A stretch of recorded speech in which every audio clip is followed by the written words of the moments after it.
Annyeong yarabun. This is Mashina. And that's a Mino. Quick. And the other silver. Bye-bye. So, nagbabay na siya agad.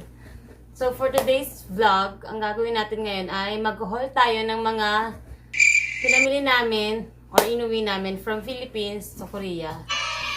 Let's do this. So, ayan na nga. I-open natin yung maleta ko. Actually, open na siya. Let's check natin ano ba yung mga inuwi ko galing Pilipinas. Pauwi dito sa Korea. Actually, mga inuwi ko dito ay charot. Tapon natin yung mga damit ko. Nelas. Actually, puro pagkain yung kadalasan inuwi ko kasi patay gutom ako dito.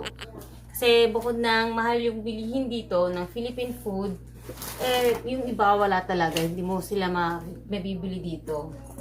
So, ayan, ang una natin ay peanut butter. Liit lang kasi ako lang naman ang kakain.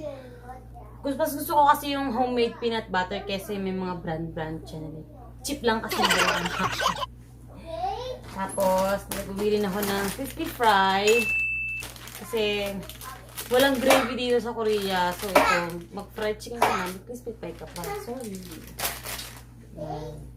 And then, inuwi ko yung to. Pinalutan namin. Wala na kasi akong nabili. So, open na siyang inuwi ko. Pinulutan kasi to. Kaya ayan na lang yung natira. Inuwi ko pa rin. Kasi wala nga akong mahanap nung... Hindi na ako nakabili ulit. So, ganyan na siyang inuwi ko. Open.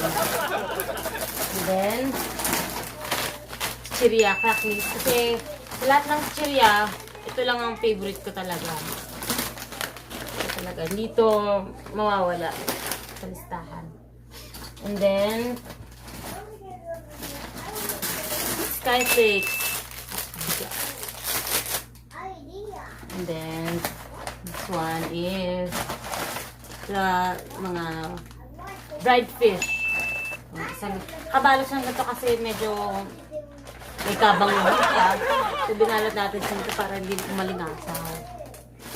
Ito, may pamamon tayo kasi favorite to ni Minho nung sa Pilipinas kami. Gusto niya to. Kaya nag-uwi ako. Tapos, ito din, biskuit. Actually, yun na yun. Tapos, bilhin kami ng mga gamot, ganyan. Vitamins. Kasi, yung si Minho dun sa vitamins sa Pilipinas eh. Then, the rest, puro noodles na. Noodles, deodorant. Ito ba? Cologne, mga cologne ni Minho. Kasi wala akong nabibili ditong, ay, mas gusto ko yung amoy sa Pilipinas. Pati powder, bumili ako, nagdala ako ng powder. Kasi walang ganito dito eh, yung ganitong kulay. So, mag-uwi tayo ng powder. Uwi tayo ng palaman. Uwi tayo ng ketchup. Ano ba? Siyempre, hindi mawawala ang mga pang-sigang. Tapos, nag-uwi din ako ng cheese. Kasi, iba ang Pilipinas. At nag-uwi din ako ng mga Knorr cubes. Ay, napipina siya. Knorr cubes.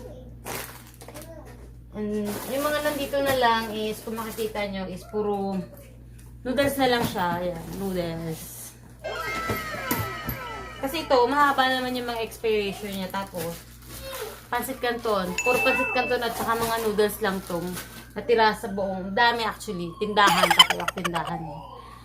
Asawa na kasi ako sa puro maanghang na noodles ng Korean. So, ito naman, na-miss ko lang siya.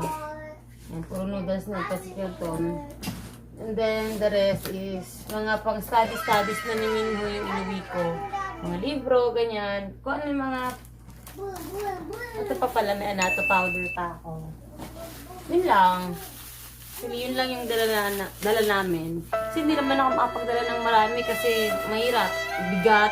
Tapos, may bata pa akong kasama. So, that's all. Huwag kalimutan mag-subscribe, like, and share ang aking video. Yun lang. Thank you for watching.